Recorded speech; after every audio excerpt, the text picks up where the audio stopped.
what I learned is meditation at its very core is just intentionally paying attention to something and recognizing when your mind has wandered away from it and then bringing your attention back to it. Right. That's what meditation is at its very core. The difference between traditional Christian styles of meditation and Eastern meditation is that we usually try to use scripture as a focus, or prayer as a focus.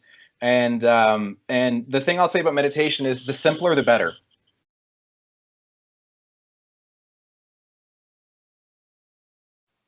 Well, welcome everybody to Hillcrest Online Cafe. I'm here with my buddy Josh. He's been a longtime friend. He's been a youth leader at my youth group. He's talked at my youth group in the past. He's led worship teams. For me, he's leading a worship team now at Faith Baptist in the Fredericton area. He's got several degrees from Crandall University. He's also a social worker.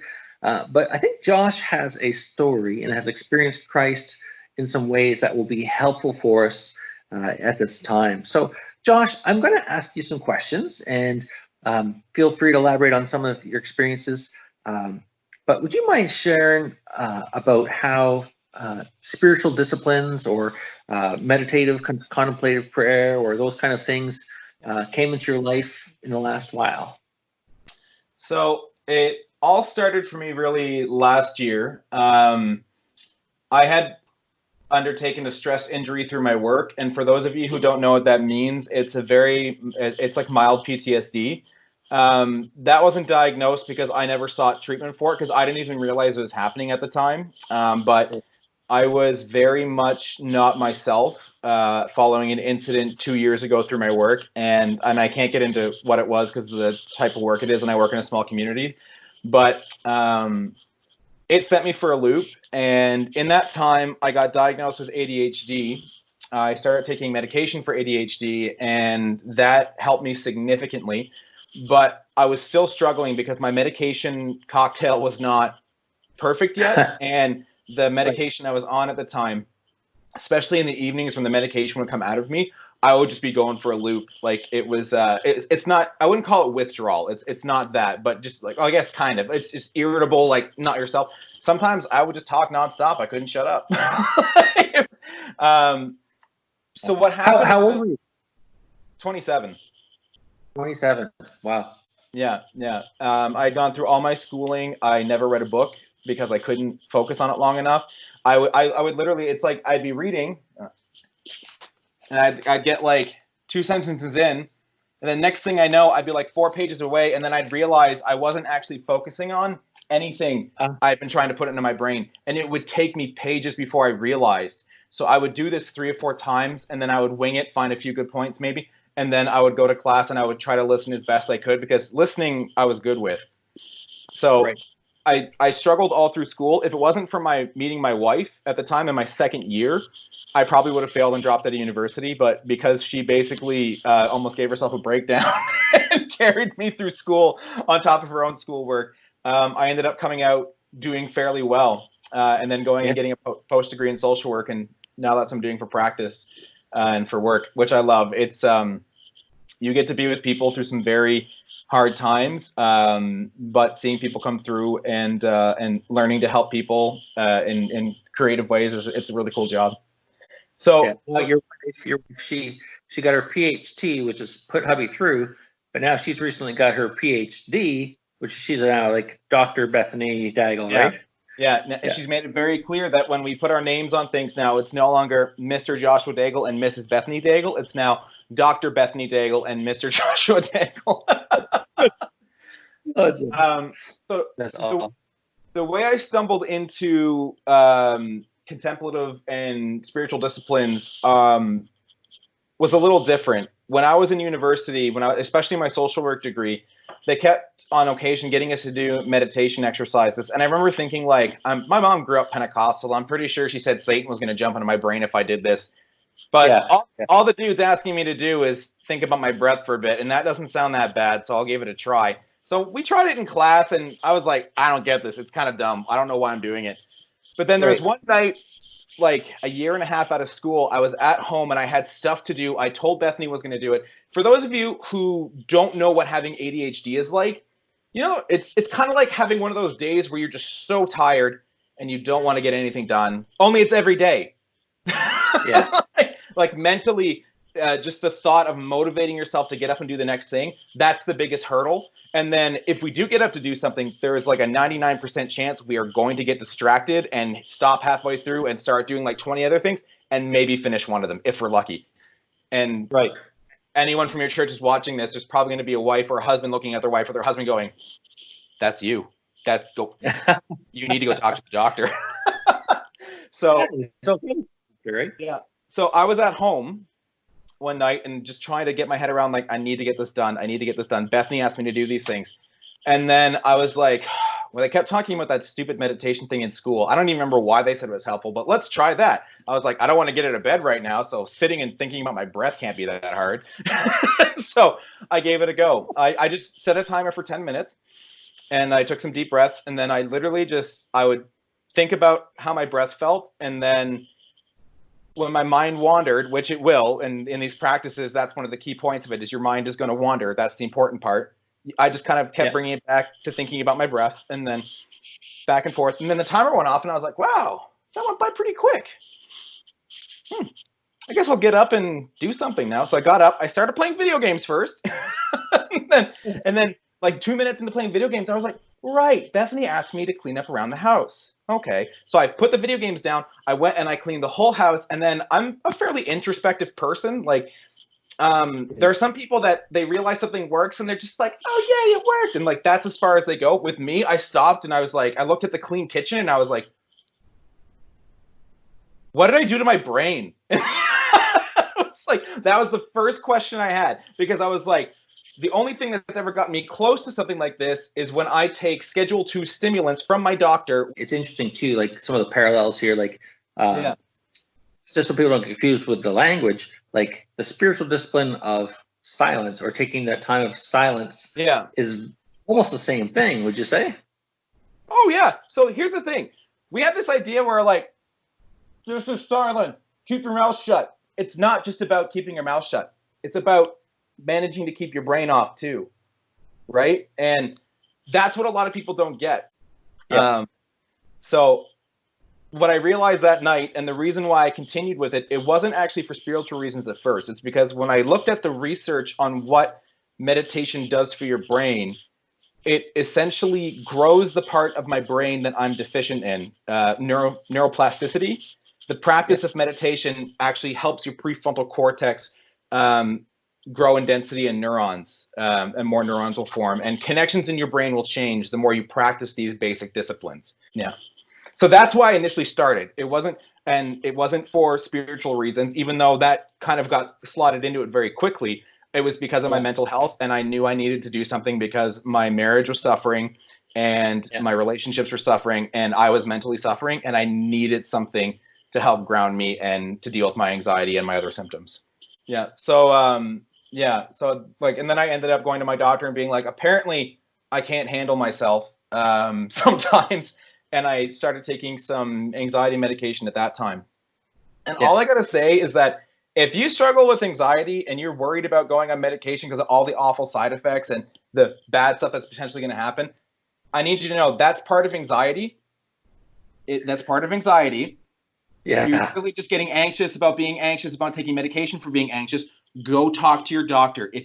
I literally took the drugs for like 3 days. That's all it took. Within 3 days, I was kicking myself saying, why didn't I do this years ago? So please, if you're struggling with this stuff, you're not a weak person for going to your doctor. Tell me about, in light of your own practicing and kind of developing these things like breathing techniques and such, how has this affected your relationship with Jesus? What's going on there? Oh man, he's kicked me in the pants so many times because of it, and like in a good way. The best example I can think of is people used to ask me once in a while. They're like, "Oh, you're a social worker. Like, you should know more about this stuff. Like, we want to do something for the homeless. What do you think we should do?" And I'd say, like, buy them boots. And they're like, "Oh, that sounds hard and expensive." I'm like, "Yeah, but their feet are always getting messed up. They often don't have good footwear. Like, they need good, solid, waterproof boots that are easy to put on, that are warm." And then people usually be like, "I'm not going to do that. It's easier to fill a backpack with little trinkets," which I'm not saying is a bad thing. If that's what anyone's done that, I'm not. But if you want to make a huge, anyway, So I used to tell people this, and I used to be like, I can't believe they didn't listen to me. I kept and going on and on and on. And then one day when I was meditating on some scripture, and the basics of what that looked like was, and it was nothing to do with the homeless or being generous, if I remember correctly. I was just like ruminating on this passage, and what I mean by ruminating is I would repeat it gently in my mind over and over. It's just a small passage over and over for like 15, 20 minutes. You just like soak in it. You just allow it to sink into your mind. And then this thought came up about homeless people in boots, and then I just felt strongly convicted where basically I felt like Jesus was saying to me, you've been ragging on about people not buying the homeless boots for like a long time now. You've never once gone out and done that. And in that moment, that's one of the first times in my faith that I felt my soul was just pierced. That I was like, oh, wow. Whoa, wow. For me, I always have this question of like, is this really Jesus talking to me? Or is this just my brain trying to be nice to me right now when something like that happens? But regardless, at the end of the day, what's important to me is not necessarily, was it Jesus? Was it not Jesus? It's what happens after. Sure. If you pick up something and you're doing something and it's growing the fruits of the Spirit in you, drink it up as much as you can. If you're doing something and you think it's totally awesome, but you're still jerk and you are not treating people with love and kindness, and you are more worried about beating up on people than actually like trying to find a way to be compassionate and show them the love of Christ, I hate to break it to you, but you're being a goat at that time. If that's the way you're being a goat, and you need to find ways to turn yourself into a sheep and eat those fruit of the Spirit, or grow the fruit of the Spirit. I guess you're not eating it, you're growing it. That's a lot of farm analogy. Trees don't eat their own fruit. Oh, but they do, because it drops to the ground, it fertilizes. So let me ask you this question here. You were mentioning some thoughts about meditation in a Christian style kind of thing, right? Because sometimes people hear the word meditation and all they think of is like, oh my goodness, monks with no hair, right? But when you think about Jesus meditating, and I think there's some really good scriptural examples of Christ doing that. What are some scriptures that have given you the freedom to explore these spiritual disciplines? So the verse that always comes up to me is the fruit of the Spirit. Yes. Because that to me is always a test of any kind of practice I'm picking up. And it'll tell me one of two things, or three things potentially. Either one, this is not a good practice for me to do, or possibly anybody to do, because this is not growing the fruits in the Spirit in me. I quite frankly feel like I want to slap somebody right now, and I'm just tired, and I want to go hide in my room and never come out. That's what was happening to me when I was trying to practice the outward discipline of service. I was just going, trying to do everything. And it got to the point where I was going to everything, but I was being useless. I was not an active participant. If anything, I was the more disruptive one at youth group than the kids. And I recognized that. So I said, I need to stop doing everything. I don't know what's going on in my life, but I need to just back away and figure things out. Right? So it's not that service is a bad discipline, but because I was trying to do this discipline of service, and I didn't realize it was even a discipline at the time, before I had taken time to do inward disciplines, my heart wasn't in the right place. And I was exhausted because I was trying to serve these people, and my heart wasn't in it the right way.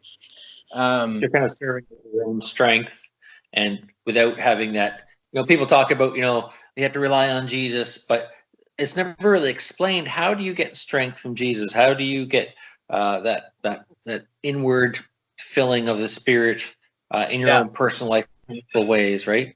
But sorry, you were saying that you were getting all wore out because you're trying to do things your own strength.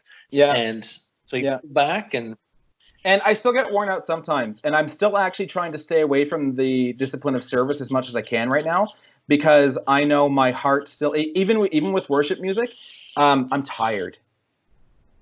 Even leading it, I'm tired, and I know I need to take more time to just be inward and to really just, as the old adage goes, fill up my cup, let it overflow, right? The techniques are very, very close. The difference is what you're using as the object of your meditation. And what made me feel comfortable with it, because I was always like, I'm always questioning things until I'm absolutely comfortable with the thought of doing something. And I have a cool story about that too as well, if you want to get to it later. I remember I was reading through one of the Gospels, and when I read about Jesus praying in the garden, and if I understand right, he was praying there for a few hours, right? Do you remember what? Oh, Do you remember, yeah. Do you remember what he prayed? It tells you what he prayed. yes. It was maybe a sentence long, and he prayed it for 3 hours. So in his moment of deepest suffering and deepest pain, from what I can tell from scripture, Jesus engaged in what we would call today more of a contemplative style of prayer, where he knew what he was in for, and all he could do was just repeat, repeat, repeat, repeat, repeat, and sit in the presence of God. That's all he could do while he swept blood. When I read that and I realized, oh man, he did that for he did that for hours. I was like, man, I only do it for like 10 minutes. In some of my worst moments, I can remember my prayers just became so simple, and it was just like, strength be my strength. And that's all I could pray. I couldn't pray anything else. Yeah. That's what I'd pray every day, all day. Strength, because it meant more than just that. It meant like, God is my strength. Be my strength, because otherwise I can't walk through the day. But it was just such a simple prayer. I couldn't do anything else. Yeah. What I learned is meditation at its very core is just intentionally paying attention to something and recognizing when your mind has wandered away from it, and then bringing your attention back to it. That's what meditation is at its very core. The difference between traditional Christian styles of meditation and Eastern meditation is that we usually try to use scripture as a focus, or prayer as a focus. And the thing I'll say about meditation is, the simpler the better, especially at first, because if there's multiple really cool techniques we could talk about, but if you can't sit for 10 minutes and constantly bring your attention back to breathing, how are you supposed to sit down and do a complex visualization of Jesus feeding the 5,000 people, and you're the little boy that he took the fish from, and you're trying to imagine, what would it be like to be in that scene? What would it be like to talk with Jesus? Going up and talking with Jesus afterwards when he goes to get away, and just talking with him for a minute and being in his presence, right? Like, how are you supposed to be able to do that and keep your mind there if you can't go, breathe in, breathe out, breathe in, breathe out, for an extended period of time, right? It's really about training your mind and becoming a master of your mind. In dealing with things like chronic pain, it does not make the pain go away, but what you can do through these basic practices is change your relationship to the pain. The pain, if you have chronic pain, it's there. It's not going anywhere. And if you're stressed out about the pain, it's going to get worse. That's how your body works. The stress response in your body creates inflammation, right? And something I see that's common when we think about anxiety, I won't say who I talked to about this. She says, I'll be, oh God, I need to give you this anxiety. I need to give you these worries. Then she'll list off, like, I don't know what to do about it, but you need to do something about it. I don't know what to do about it. And I'm thinking, like, are you giving your anxiety to God, or are you just freaking out and telling God what you think needs to happen? Because it sounds like you're telling God you think he needs to do something when really he knows what he needs to do. And part of giving your anxiety to God means, like, it's not just like a, here you go. No. Okay, here you go. No. Right? We play this whole, like, you can have it, no, you can't kind of thing, right? Part of giving your anxiety to God means actually giving it to him. It means that you're going to be void of it, right? If I give you $10, I can't take the $10 back later, right? So meditation is actually a tool you can use for that. As far as using Christian style meditations for it, you could, but it depends on how bad you're struggling with anxiety. I would go to a simple breath meditation to start with something like that, because part of learning to overcome anxiety is actually learning to be okay with anxiety. Yeah. Because if you freak out about having anxiety, that feeling or that worry is triggering feelings in your body or your mind. By mentally engaging, by thinking about that, whether that's, oh no, I'm getting anxiety, oh no, I'm getting anxiety, or thinking like, oh my goodness, my son's not really following God right now, I don't know what I'm going to do because, he's falling away from God, and I tried doing my best. I don't, like, if you're engaging in that mental dialogue, what's happening is you're actually kickstarting your body's stress response, and you're only perpetually driving it forward, making you feel worse over time. So as those thoughts enter you, as those feelings enter you, meditation over time can teach you just to stop and just look at them. Mentally, you're not your thoughts. You are not your thoughts. Yeah. So the verse talking about Jesus praying in the Garden of Gethsemane, and all he did was repeat that prayer for like a long, long time.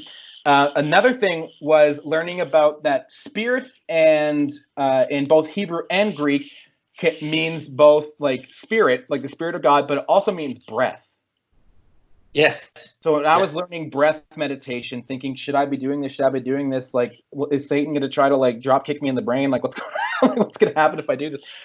I just saw this beautiful connection between sitting with something as basic as my breath and the intricacies of language and scripture, and really kind of what that brought forward. And then I was like, that's really, and I just saw so much beauty in that idea and in that thought that I was, in that moment, breath meditation, just thinking about breath, I was like, this is cool. I like this. So my battery's going to die here shortly. Yeah.